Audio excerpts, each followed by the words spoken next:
Hello, and welcome back to Retrieving Sanity with your podcast host Keegan, and this is your podcast for all mental health, addiction, recovery issues, and topics. Now, today I have a question for you, and the question is, do you trust me to tell you what the episode is about? Yes, no, maybe so, on the fence about it? Okay, that's fair, I don't blame you. But either way, you just exercised what the topic is. Trust. Now, trust is this weird, vast, complex mechanism that goes into our lives and it's integral to it, and it's so ingrained. Well, it's not even ingrained, it's just a part of life. It's a part of life that we take for granted. It's a part of life that just goes unnoticed a lot of the time. Yet at the same time, it's very obvious in some cases, in some regards, and but it's one of those things again that it's so common that a lot of us don't really pay that much attention to it. Maybe not the attention to what it is, but what lies underneath trust. Because like I said, it's very vast. There's a whole lot that goes on in trusting or mistrusting. And well, maybe not so much the second one, because mistrust is the absence of trust, right? So anyways, let me hit you with a little bit of a quote that actually kind of explains what I'm talking about. You ready? Alright. You may be deceived if you trust too much, but you will live in torment if you don't trust enough. You must trust and believe in people, or life becomes impossible. Trust dies, but mistrust blossoms. By Frank Crane. Now, it's a nice little interesting quote, right? And there's actually a lot that goes on in that little bit. And that's kind of what this episode is about. Breaking that quote down and looking at trust. What is it? Why do we need it? And how does it play a part in our lives on a basis that, with or without it, life either becomes manageable, unmanageable, impossible, easy, confusing? Yeah, just a little bit. But that's okay. So, one thing that I can definitely say is that with trust comes a lot of responsibility. But with mistrust comes about the same amount too. If not the same or more. Now, trusting can be easy. Trusting can be difficult. Trusting can also get you into great situations, opportunities you never thought would have existed, and it can also stab you in the back, like Caesar, right? E tu, Brute. So that's just the nature of trust. Trust is all around us. It encompasses everything we do, and yet at the same time, we don't necessarily pay attention to it in some regards, like I think we should. Now, what is trust? Okay, so what is trust? I'm glad I asked you to ask me that, right? It's normally how this goes, anyways. So, trust, from Google's definition, is a firm belief in the reliability, truth, ability, or strength of someone or something.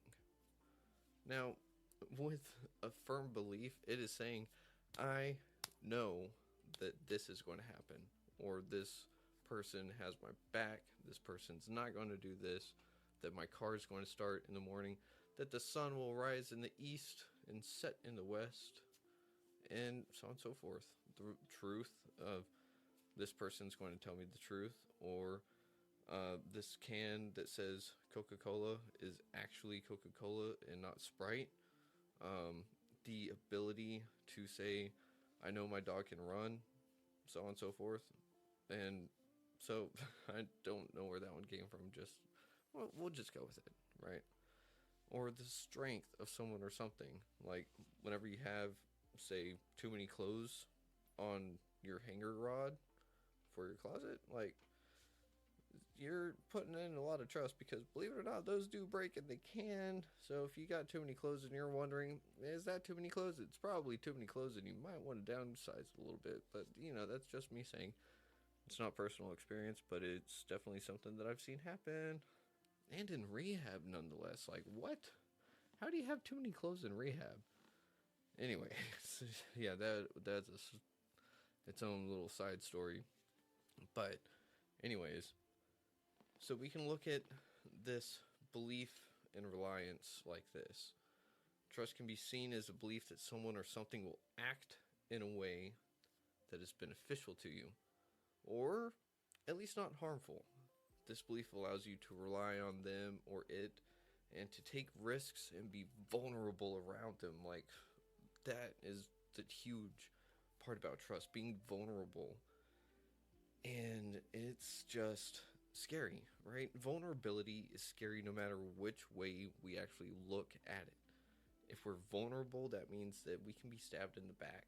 It means that we're shedding our skin. Well, rather our clothes. Shedding skin is a little scary. Like, if you shed your skin, are you sure you're a human? Like, or maybe you just need to wear a little bit more sunscreen next time. Now, with that comes the whole risk factor. Trust involves a willingness to take a chance on someone or something. So, for instance, if you just took a risk of, say, you had $10 left and you need gas, but you see that jackpot, that Mega Millions, it's just looking at you and you're like, I got 10 chances. Well, maybe not 10 if you get the Powerball, but you know what I mean. Do you go for $10 of gas to make sure you get home and to work the next day and next day's payday? Or the day after, at least? I don't know. Your pay period's your pay period. I'll leave that out. But the thing is, do you get gas or do you take a chance on the lotto? Do you trust the lotto that you're going to get that lucky set of numbers that gets you set for life? Or are you just going to make sure that you get home so you know that you're set for however long you have the job that you need to survive? I mean, but then also goes the fact that, do you trust that you have enough money to get enough gas to do everything with just $10? Because, gas prices are expensive nowadays. So, with risk, you open up yourself to the possibility that you could be let down. But that's the thing. With the possibility of being let down, you can only build that much stronger of a relationship whenever it actually doesn't let you down. Weird how that works, right? It's one of those, with every down, there's an up, and with every up, there's some kind of down. And oddly enough, with trust, it's kind of like the higher you go up, the less mistrust goes down. Weird. But, it's one of those things. It just happens. It's part of life. Just roll with it. It's okay. You'll be alright. Now, here's one of the things about trust in relationships, though. You can't absolutely 100% trust that you'll never be let down in a relationship. Why? Because we're humans, and no one is perfect. No one is going to be able to sit there and fulfill every single thing 100% of the time. If you set that bar way up high, like, way high, perfection, if you set it to perfection, it's never going to happen, my friend. And that's what sucks, because we know we want to do that, but if we set it to perfection, it's not going to ever get to perfection, because perfection doesn't exist. I've said it before, perfection maybe is death. And even then, it's not perfect, because we revive people all the time nowadays. And we can even just hold death off by keeping people on life support. Death is, well, kind of permanent depending on what your belief system is. But even it's not perfect in all rights and sense nowadays.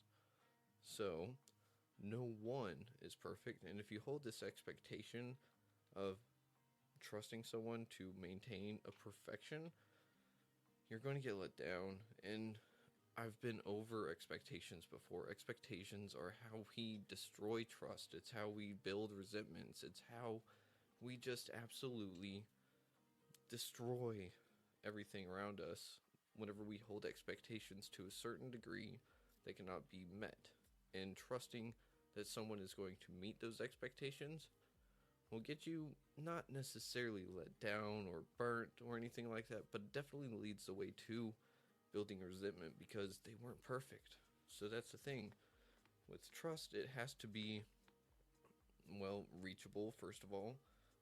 These expectations, if you want to call them that, they have to be realistic. And that's the thing, is that no one is straight out of a book, and I don't know about you, but truth is stranger than fiction in many ways. So that person, if you have your expectations here, they exceed them. Holy crap. Like, that's winning the lottery, my friend. That's how you feel like you won the lottery. So, let's look at something in the dimensions of trust, especially whenever it comes to relationships. Integrity. Okay, this one's a big one, right? Integrity is something that everyone should have. Not everyone does, and that's where discernment comes into play whenever we're looking at trust. Either we're trusting that this is going to be the case, this is who this person is, right? So with integrity, it's how someone is whenever there's no one else around. So, perfect example. Are you going to Vegas anytime soon? Do you got any plans? You don't got plans? You're just going to go with the flow? Okay, well, what's that flow going to bring you? What are you going to do with that flow? Are you married? Engaged? Are you getting married in Vegas? Did you not plan on getting married in Vegas even though you're already engaged? And the person that you're marrying is not the person you're engaged to? Or, like, I don't know, like, seriously, take your pick, because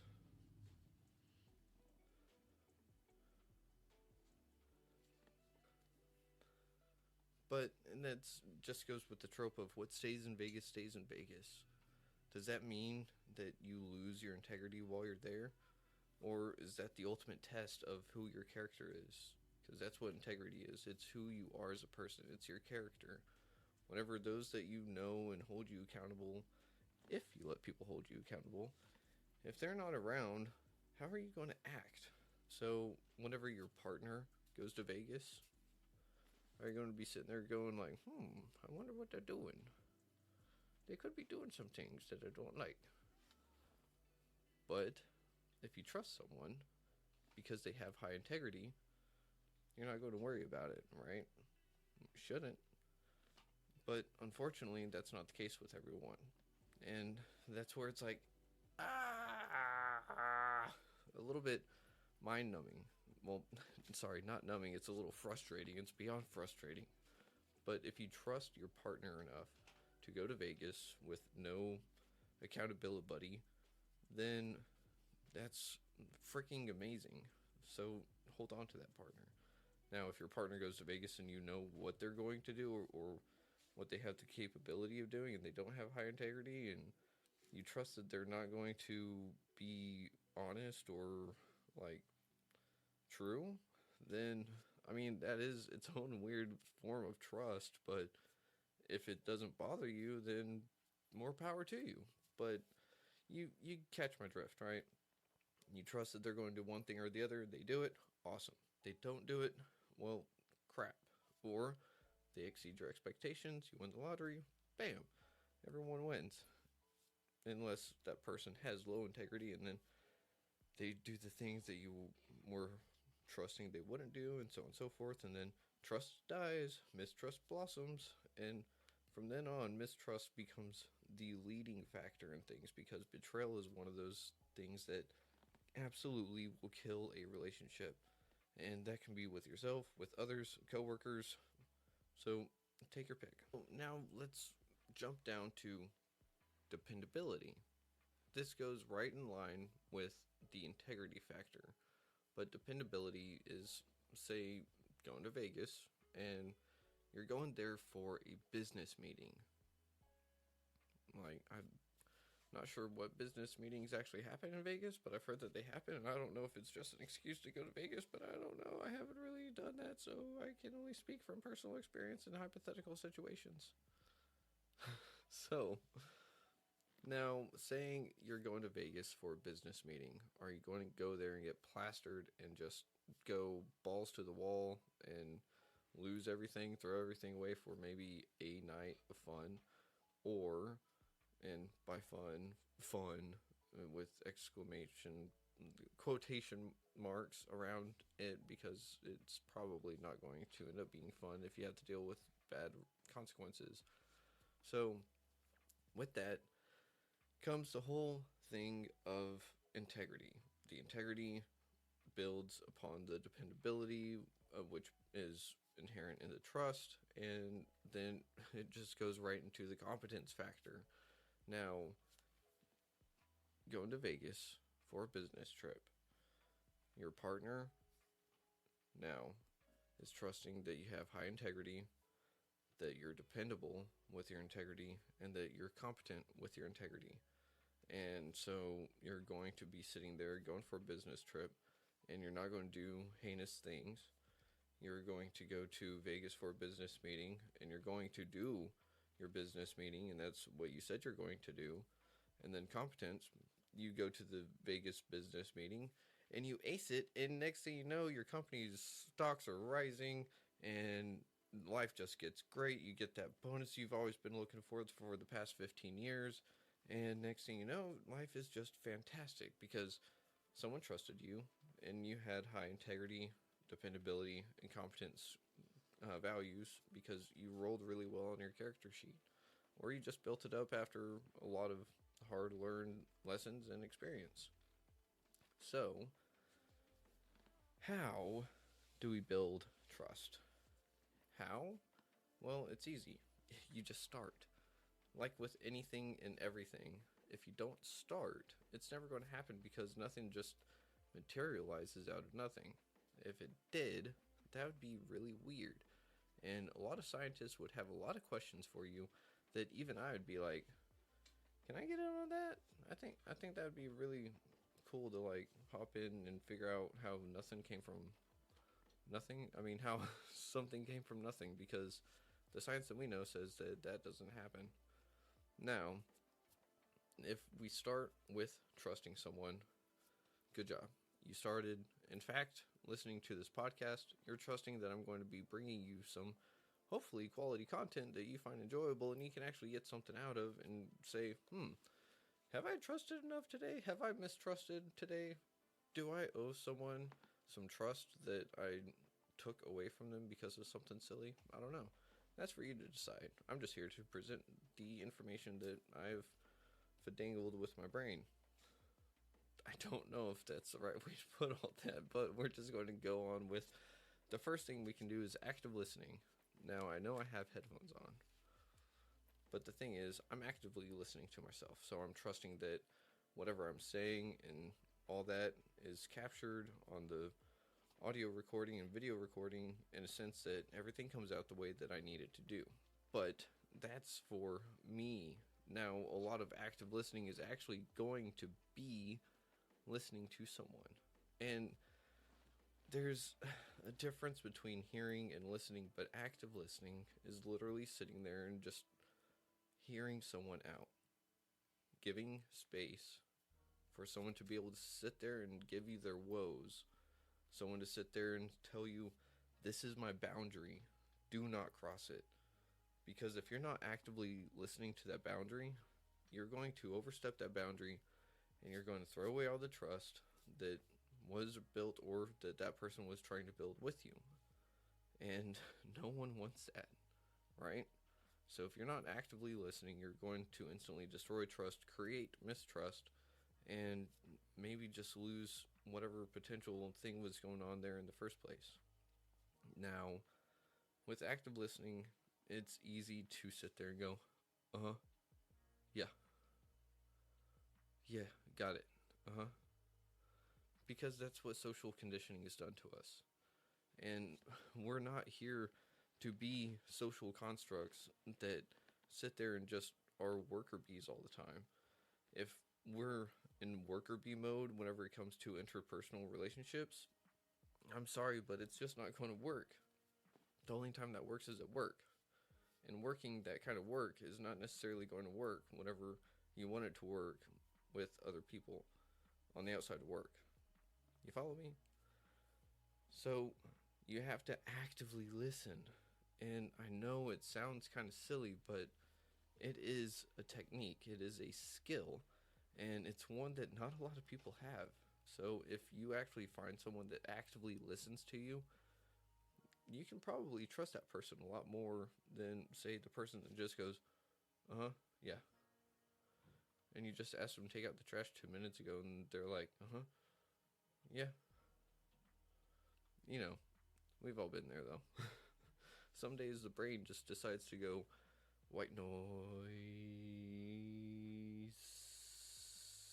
And I mean, that's not always our fault, but sometimes it's just part of having ADHD, maybe autism, and so on and so forth. Sometimes the brain just doesn't want to process it. It's not that we're not trying, it's just that sometimes, but that's one of the things. If you have one of those mental illnesses, quote unquote, that sit there and make it hard to process information, sometimes it's not that we're not actively listening, it's that we can't. And so if you have a partner that understands that, and y'all have this communication open and available, then that's great, because y'all can both trust that not everything is always going to be caught. And then that leads to a little bit of leeway and so on and so forth. But it's not an excuse either. Now, after active listening, we have consistency. Now, consistency is, well, it's like how things feel. Like, what's the consistency of that food you just ate? It's not really that kind of consistency, but you know what I mean. Trying to make you laugh. Ha ha ha ha. Right? Just have a little laugh. Get a little chuckle. Or you can sit there and facepalm too, because that's totally fine. A lot of people do it whenever I make quote unquote jokes. But consistency is being able to do the same thing repeatedly. So if you're actively listening all the time, and you do it whenever your partner asks you to actively listen, then that is building consistency, and time and consistency build trust. Now, this is because, yes, you can start to inherently trust someone just because you met them. And then, like me, I'll trust someone, and then they either prove to me that they deserve more trust or they deserve less trust. And one of those ways that I sit there is to say, this person has consistently done good. They deserve more from me. That way that we can both benefit from this relationship, right? No matter what it is. But if I can sit there and go, this person consistently lets me down, does this towards me, and it's negative, so on and so forth, that person deserves less trust, and I trust them with less and less and less. So time and consistency build trust. It is absolutely key, and I can't say that enough. Consistency will build trust faster than anything else, but the inconsistencies will quickly make it disappear almost just as fast, if not faster. One of the things with consistency, though, is that it's not always going to be perfect. It's not going to be 100%, and that's the thing. Remember that bar of expectations that I had? If you expect someone to consistently be consistently consistent, then there's going to be a time where they fall short. Kind of like me. Someone can sit there and say something while I'm actively listening, and my brain just doesn't process it. And sometimes I go, and then I realize I answered a question with an affirmative whenever really I didn't catch it, and now I'm in trouble because I was like, and I was asked to take out the trash 2 minutes ago, and I was just like, Or sometimes I'm sitting there and it just is like, I've heard it, but my brain just isn't doing the thing that it needs to do. But the thing is, the difference would be that I'm consistently trying to actively listen. My partner knows this, and is able to sit there and give me that little bit of leeway saying, did you really like process it, or is it one of those things that you're trying to process and your brain is just going, nah, man, like that hamster's out the wheel? And I can be like, wheel? Hamster? Yeah, it's out. Now, on top of all that, we have transparency. So that goes right back into the whole having mental illnesses, if you want to call them that. I just think they're little fun, spicy things, right? It makes life spicy and fun. And so if I'm not transparent with my mental processing defects sometimes, then my partner wouldn't be able to sit there and be able to give me that leeway of being able to say, look, I understand that you have this issue sometimes, so it's okay. If I wasn't transparent about having mental roadblocks, if you will, then I couldn't get that leeway from my partner and understand that sometimes my brain just doesn't brain very well. And that would cause a lot of dissent, a lot of mistrust, distrust, and so on and so forth, because I don't let them know I have an issue with it. They're going to hold their expectations a little bit higher of me, right? They're not going to have that little bit of leeway. And so transparency is key whenever it comes to trust, because then let's say you go to Vegas for your business meeting, and are you going to be transparent? Like, yeah, I messed up. I spent $5,000 playing blackjack, and then it's going to be like, was it just $5,000? Like, were you sober? Like, a lot of questions come into that, right? So maybe you messed up on your integrity by playing blackjack. Maybe you weren't competent at playing blackjack, or somewhere in between. But the thing is, if you're transparent and you actually let them know what's up, how it's all going and stuff, then maybe, just maybe, the trust is still there, but it's kind of just another facepalm moment. Like, oh, now what are we going to do? We were planning to buy a yacht with that $5,000. I don't have that kind of money. I don't know if that's what people do with that kind of money. But there we go with reliability. If I'm reliable, if I'm transparent, consistent, and practice active listening, then there's going to be trust built. Now, that's the thing. If someone can rely on me to do things for them, first of all, I have to be actively listening. I have to be consistent with the things that they ask me, and I have to be transparent about any mistakes that I may make along the way, because I'm human. I'm going to make mistakes, right? Not perfect. If I'm perfect, then I'm probably dead, and even then, knowing me, I'd be the first zombie. That'd be a little ironic. I've looked forward to the zombie apocalypse the whole time. If I were patient zero, I'd be a little let down. Would I? Now that I think about it. Yeah, because I want to be one of the survivors, one of the people that's like, oh yeah, I'm macho because I survived the zombie apocalypse, World War Z, you know. But one of the things with building trust is that, again, it takes time.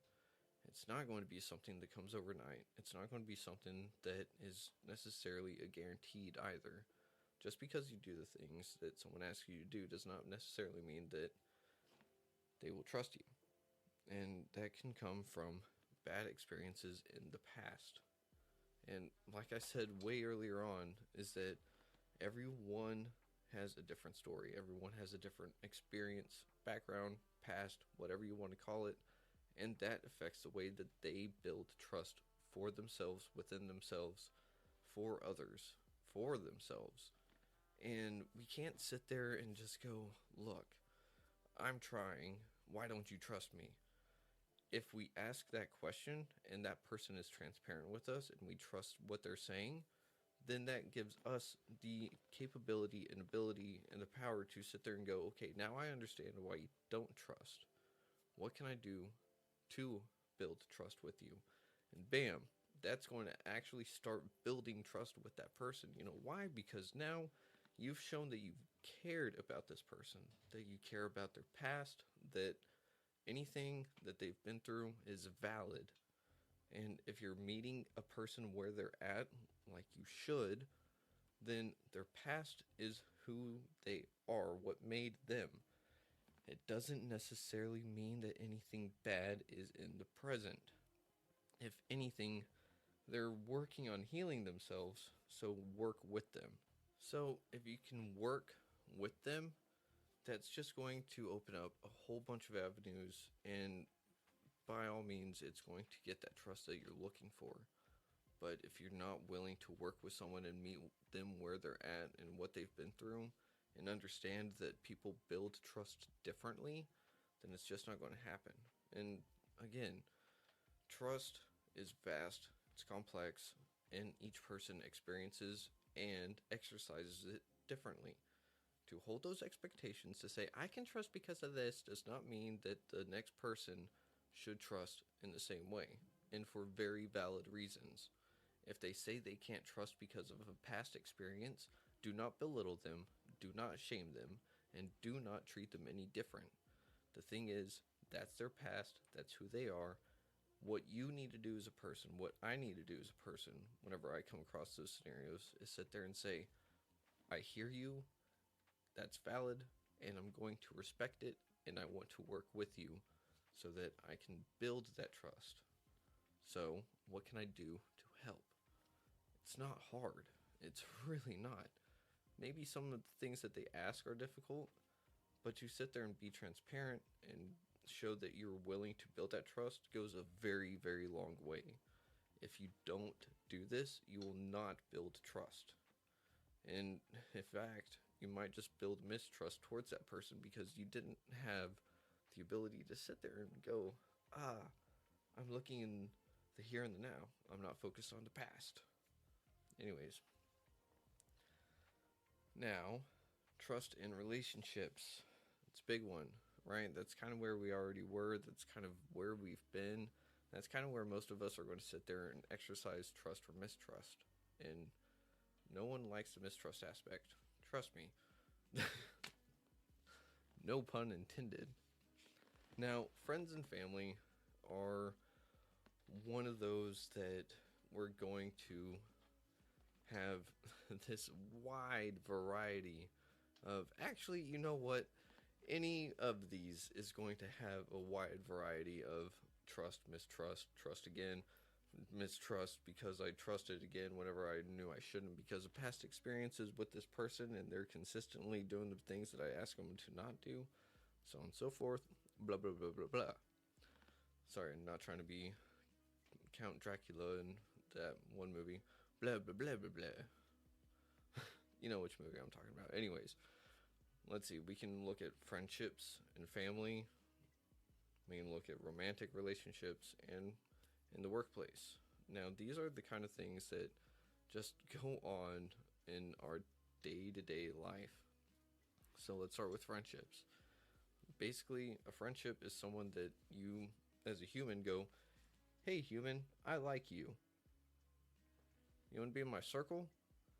And essentially, we choose which circle to put this person in. And the thing is, we have different circles. There's a reason why it's called the inner circle.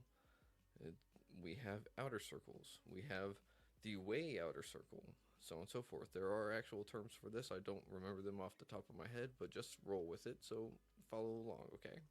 Trust me, it's going to make some sense.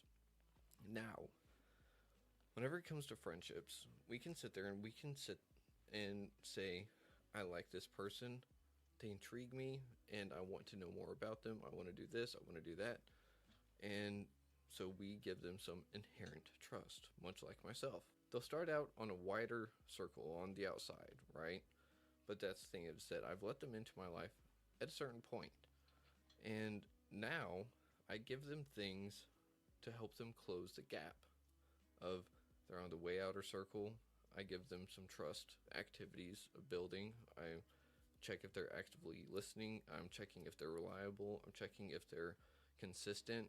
I'm checking to see all these other factors that I went into building trust and seeing if they're going to build the trust.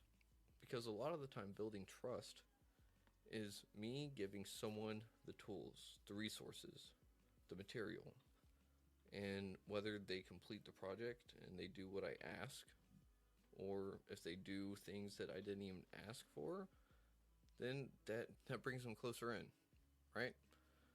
So, with that, what we can do and what we can say is, I see you, I hear you, I appreciate you, I want you a little bit closer. And we keep doing the same thing over and over and over. Through this, we're able to check their integrity and be able to say, can I trust you with more? Can I trust you with even more? And that's the thing. They can be on your outer circle and you can trust them with a whole lot. A therapist can be someone not in your inner circle, but they know every intimate detail about you, because otherwise you wouldn't get the thing that therapy offers, and you might need to go to therapy. Everyone loves therapy, right? If you don't like therapy, it's because you need a lot of healing to do, and trust me, it's definitely worth it. It's not necessarily fun in the moment, but tears are healing, and if you don't leave a little sad, and, well, you shouldn't really be sad afterwards. You should leave feeling a little bit lighter, right? If you're not doing that, then you're just leaving like, I can't believe my therapist told me this. My friend, maybe you need to find a new therapist, or you should listen to your therapist and try what they're telling you to do for homework. And yeah, just because we're adults, we still got homework. Trust me. Again, see? The underlying thing that goes on in the world, trust. You're listening to this, I'm asking you to trust me, and hopefully I'm bringing you stuff that is actually still making sense. I don't know.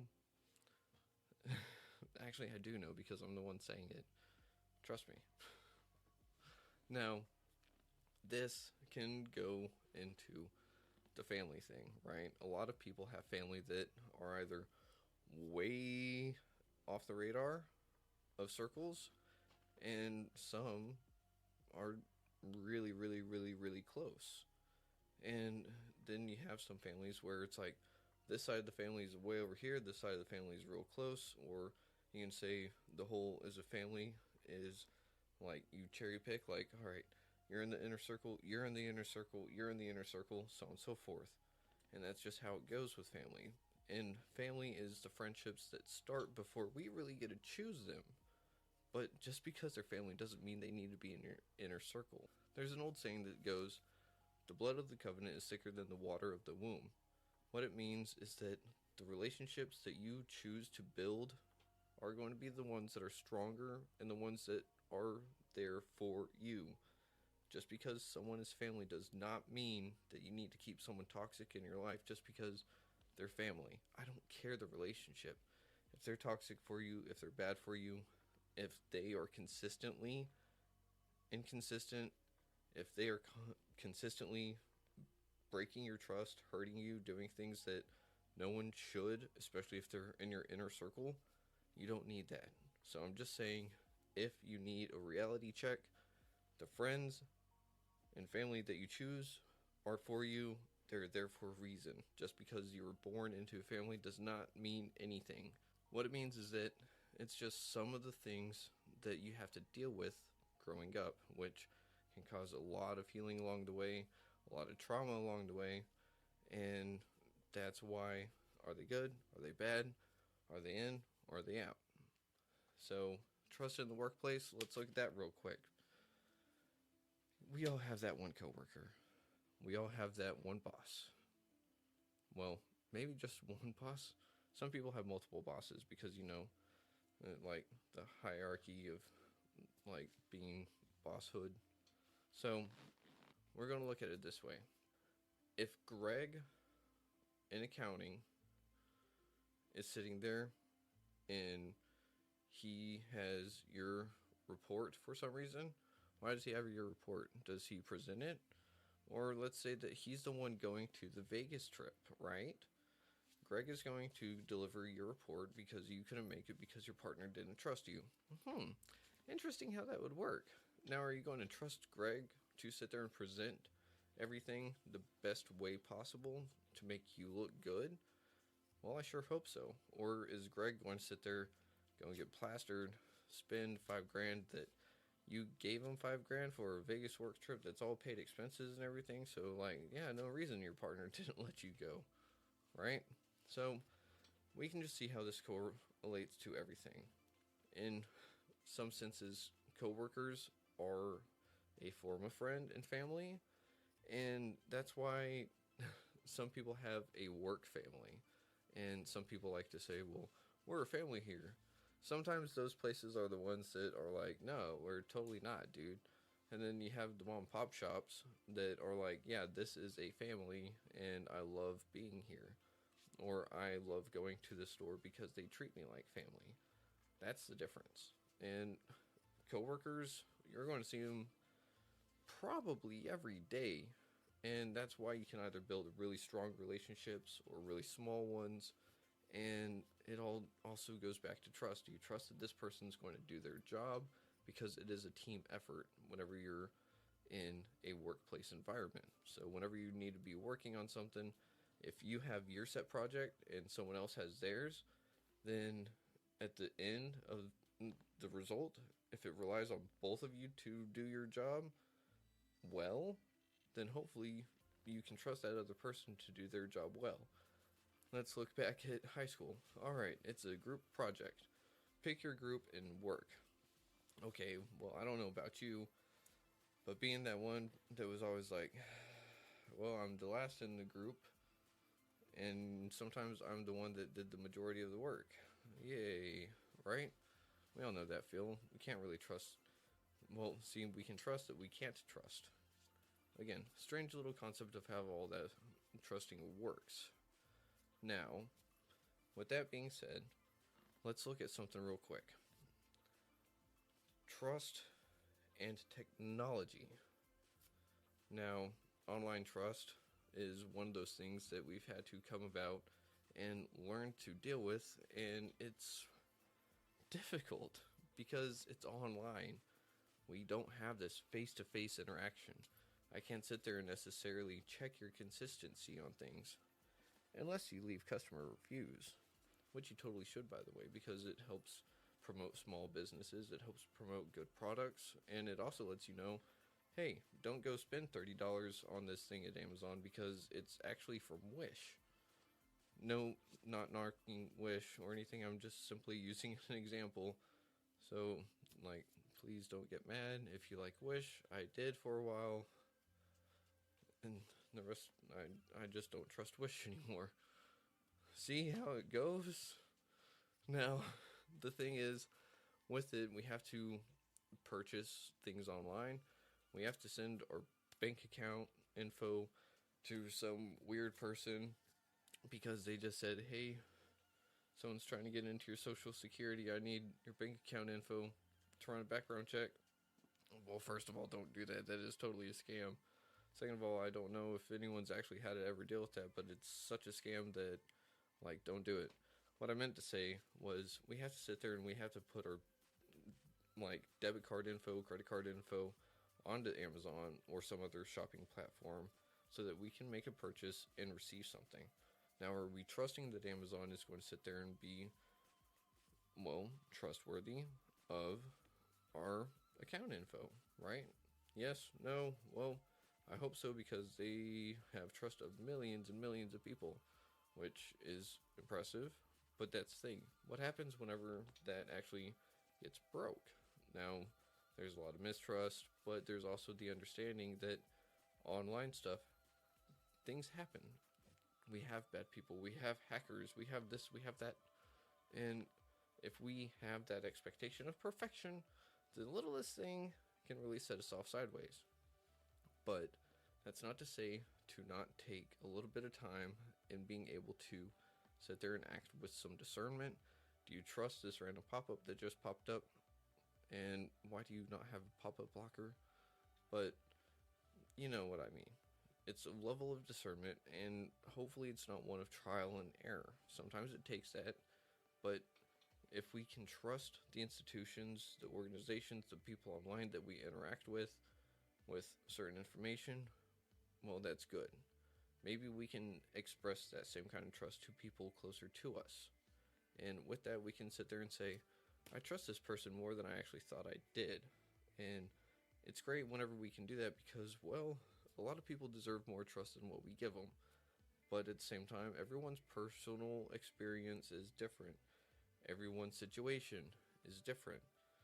Your experience with someone may show and tell you that they are absolutely not to be trusted. And that's okay. That's just how life is. So, whenever we deal with online stuff, it's difficult at first. For some people, they never get it. For some people, it's second nature. And it still is one of the biggest things that we exercise trust in every day. Let's look at driving a car. I don't know what that was. Let's look at driving a car, for example. So you're driving a car and you're trusting everyone else that they're not going to be playing bumper cars with your car on the highway. That's a lot of trust. And like whenever you look at it, sometimes that margin between cars is very small. And it's very small to the point of you're going 60, 70, 80 miles on a highway. Yes, in Texas you can go 80 on some highways, but that's the thing. The small little mess ups can be huge mess ups, but we're trusting these people that we probably have no idea who they are to sit there and follow the rules, stay within the lines, don't play bumper cars with my car, don't play bumper cars with the car in front of you, behind you, next to you, with the median, so on and so forth. And that's a huge level of trust that we all exercise every day. If you don't drive because you don't trust, well, I totally understand. It's a big deal. So if anyone ever tells you, I don't trust anyone, and they drive a car, or they even get in an Uber, I'm sorry, but getting in an Uber is like another level of that trust because now you don't have control of where you're going. You're now trusting that this person that you don't know is going to be exercising a bunch of trust about a lot of weight on the road, going really fast, and just getting you to your destination safely. That is a huge, huge level of trust because you don't have much control. You didn't even get to choose necessarily who your Uber driver was, right? You just kind of said, hey, I need an Uber. Someone said, okay. And they go pick you up, and hopefully you make it to your destination all right. And with the consistency and trustworthiness of Uber or other driving apps, well, obviously it's working. So people trust it. And I mean, that falls right in line with the online stuff, right? But, anyways, broken trust is really hard to get put back together. Remember how I was talking about trust building activities? Well, the same kind of thing can be taken to rebuild trust. Now, I'm not going to say that it is going to happen. Remember, everyone's past experiences, situations, so on and so forth are entirely different. How I break trust with someone does not necessarily mean I reverse those actions and I get that trust back. In fact, I probably have to do more things than what I originally messed up on, and that's okay. The thing is that I have to be willing to be able to take that step, to be able to go, I messed up, I broke your trust, what can I do to repair it? If I can. And that's the major word you need to use, if I can.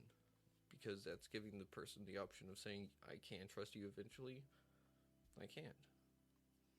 And that's fair, because I probably did something that, if I broke their trust, and they had a lot in me, if I break that ultimate level of trust, what reason should they forgive me? What reason should they allow me to rebuild trust? It takes a lot more trust on that person's part to be able to trust again. And that's the beauty of it. It's not up to us if people trust us. We can do everything in our power to do the things that they ask us to. Whether they trust us or not, it's up to them. And vice versa. If I give someone the tools to let me build trust with them, they do it, they don't, cool.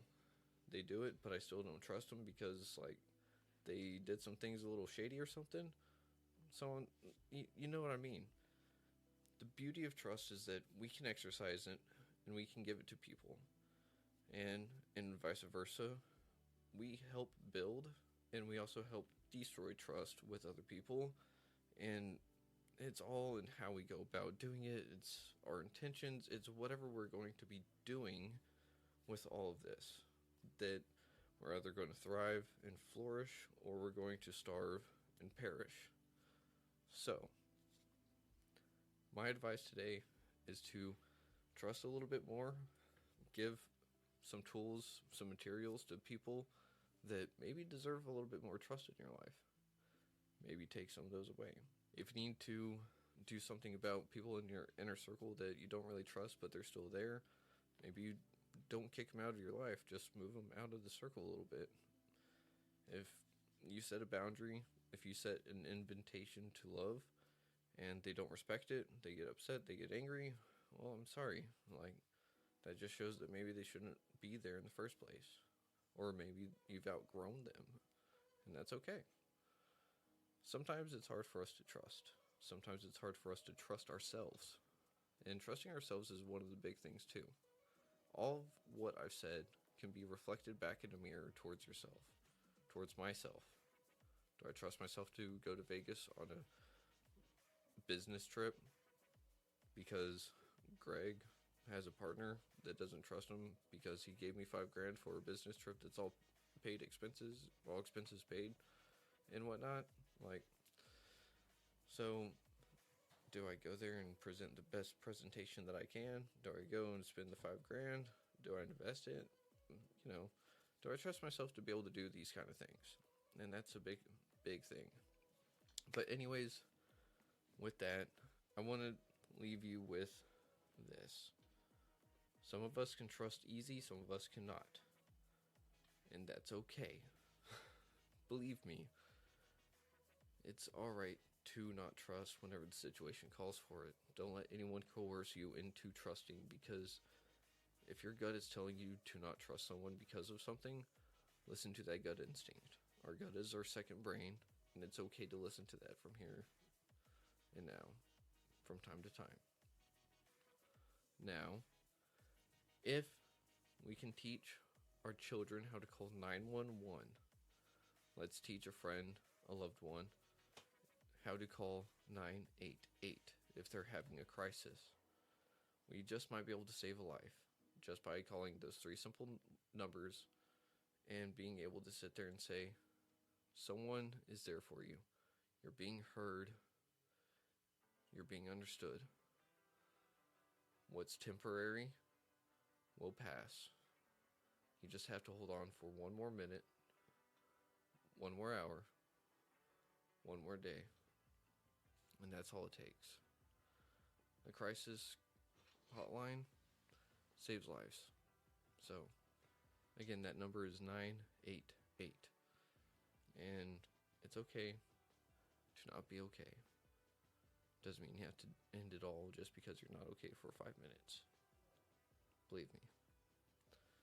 So with this, I want to thank you for listening to WDJY, and I just want you to know that I love you, and if people can hate for no reason, I can love for no reason. So I can't thank you enough for listening. I hope that you check out Retrieving Sanity on Facebook. Go to retrievingsanity.com. Let me know what kind of things you have trust issues with. Let me know what kind of things you want me to talk about in upcoming episodes. If you've got a story you want to share, if you know someone that has a story that they want to share, reach out to me on Facebook and we'll figure something out. We'll get you on the show and get your story out there, because everyone's story deserves to be heard, right? So, with that, I will see you all next week. Sean.